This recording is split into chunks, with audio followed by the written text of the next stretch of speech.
মাংসটা খাচ্ছে, দেখেন জালে ভিজিয়ে ভিজিয়ে মাংসটা খেতে মনে হয় বড় ভাইয়ের খুব ভালো লাগছে। সো বড় ভাই এবার মাংসটা ও কি স্বাদ, এত স্বাদ কেন, এত মাংস এত স্বাদ কেন, কি সুন্দর স্বাদ লাগছে মাংস ওটা দুই আর চেটে খাচ্ছে।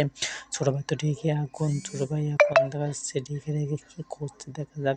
ছোট ভাই কিছু নিয়ে এসেছে, রান্না করবে রেসিপি মুরগির ঠ্যাং, মুরগির রান্না করে এবার দেখা যাচ্ছে ছোট ভাই খাচ্ছে, বড় ভাই খাচ্ছে, কি শান্তে খাচ্ছে। বড় ভাই খাওয়া দেখে মনে হচ্ছে বড় ভাই কতদিন খায়নি। বড় ভাই চুম খাওয়া খাচ্ছে, বড় ভাই দেখা যাচ্ছে বড় বড় মাংস খাচ্ছে। এবারে বড় ভাইয়ের চামড়া, ছোট ভাই মুরগির চামড়া দিয়েছে, মুরগির চামড়া তো আর বড় ভাই খান না। এটা নিয়ে বড় ভাই একটু উইশ করছে ছোট চাচা। এবার দেখা যাচ্ছে একটা খেলার মাধ্যমে এতে প্রতিযোগিতা হবে, যে প্রতিযোগী এটা খেলা শেষ করতে পারবে তাকে বড় ভাই দেখা যাচ্ছে এটা করবে।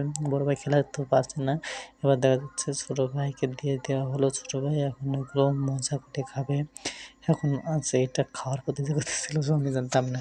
আমি যদি কোনোদিন প্রয়োজন পাই তাই এরকম খেলা করব। আপনারা কেউ এরকম খেলা করতে প্রস্তুত আছে?